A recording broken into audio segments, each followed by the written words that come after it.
अस्सलाम वालेकुम, welcome to Ayesha recipes. आज मैं आपके लिए लेके आई हूँ प्याज वाली भिंडियाँ, फ्राई प्याज वाली भिंडियों की रेसिपी है। तो शुरू करते हैं बिस्मिल्लाहिर्रहमानिर्रहीम से। मैंने अपने चैनल पे पहले भी भिंडियों की रेसिपी दी है, लेकिन वो मसाले वाली भिंडी थी। आज मैं आपके लिए प्याज वाली भिंडियों की रेसिपी लेके आई हूँ।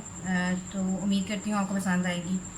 अगर आपको मेरी रेसिपीज़ पसंद आ रही हैं तो प्लीज़ मेरे चैनल आयशा रेसिपीज़ को सब्सक्राइब कीजिए, लाइक कीजिए और शेयर कीजिए और बेल का बटन दबाइए ताकि मेरी हर आने वाली नई रेसिपी फ़ौरी आप तक पहुँचे। तो शुरू करते हैं बिस्मिल्लाहिर्रहमानिर्रहीम से। ये मैंने तकरीबन 4 से 5 प्याज ले लिए। इस रेसिपी में प्याज ज़्यादा जाएंगे। ये मैंने बारीक बारीक काट लिए, लच्छेदार शक्ल में। 3 जो है मैंने प्याज टमाटर लिए। इनको मैंने बिल्कुल बारीक ग्रेटर कर लिए। लहसुन अदरक का पेस्ट जो आएगा 2 टेबल स्पून। इसके अलावा धनिया और हरी मिर्चें वगैरह। ये तकरीबन आधा किलो के आसपास मैंने भिंडियाँ ली हैं। इसके मसालों में शामिल हैं 2 टेबल स्पून मैंने भुना कुटा ज़ीरा और भुना कुटा धनिया लिया है। हाफ़ टेबल स्पून मैंने रेड चिली पाउडर लिया है।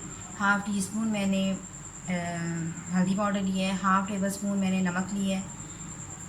थोड़ा सा मैंने काला नमक भी लिया है, क्वार्टर टी स्पून लगा लें। और हाफ़ टेबल स्पून मैंने गरम मसाला पाउडर लिया है।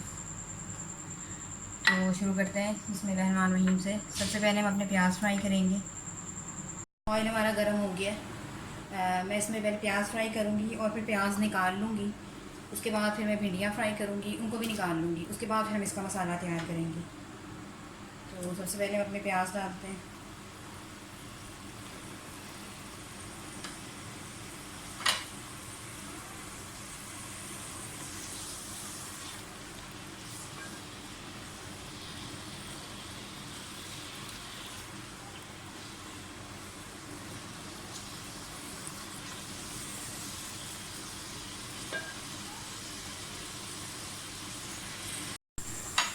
प्याज हमारे फ्राई हो गए। इससे ज़्यादा आपने इसको पिंक कलर नहीं देना, बस इतना स्टिर फ्राई करना है इसको।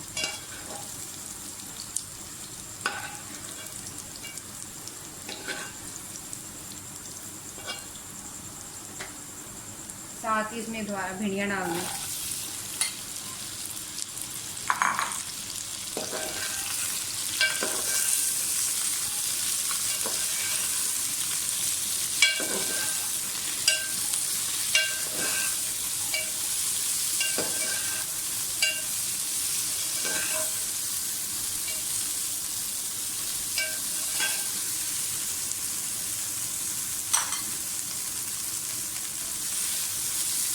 भिंडियों को भी फ्राई करके निकाल लेंगे और फिर इसका मसाला बनाएंगे।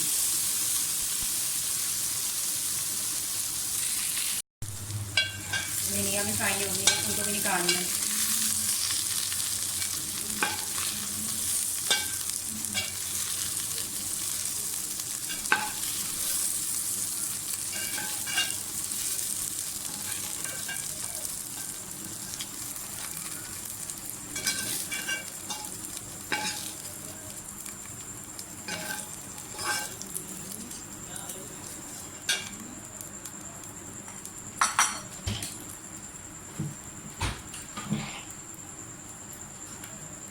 थोड़ा सा ऑयल डालें।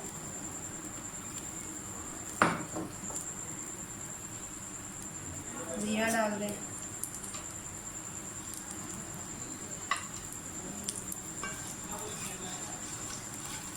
आप चाहें तो इस जगह अजवाइन भी डाल सकते हैं, लेकिन मैंने जीरा डाला है। दोनों का बहुत अच्छा टेस्ट आता है। लहसुन अदरक का पेस्ट,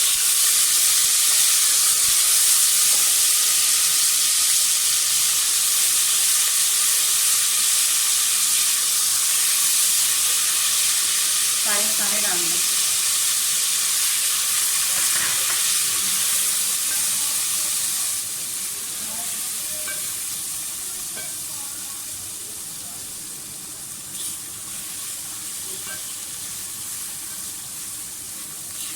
इसको जलने ना दें, इसमें साथ ही आप टमाटर डाल दें।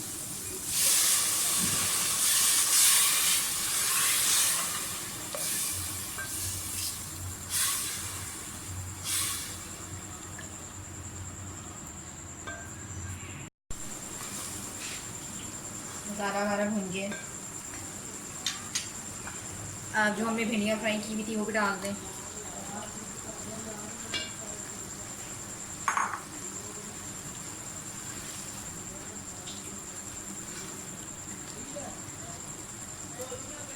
तकरीबन 50% जो है वो हमारी भिंडियाँ गल चुकी हैं, बाकी दम पर हो जाएंगी।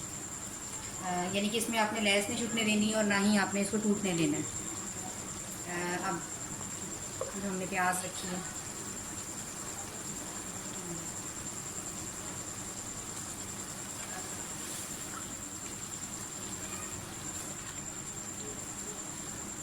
इस तरह से प्याज वाली भिंडी बनाने में और मसाले वाली दोनों में बहुत ज़्यादा फ़र्क होता है टेस्ट का। चीज़ें ऑलमोस्ट वही होती हैं, लेकिन उनको बनाने के तरीके से जायके में भी फ़र्क आ जाता है। आधा धनिया जो है मैं अभी डाल दूँगी। इसको तकरीबन 10 मिनट के दम के लिए मैं रख रही हूँ।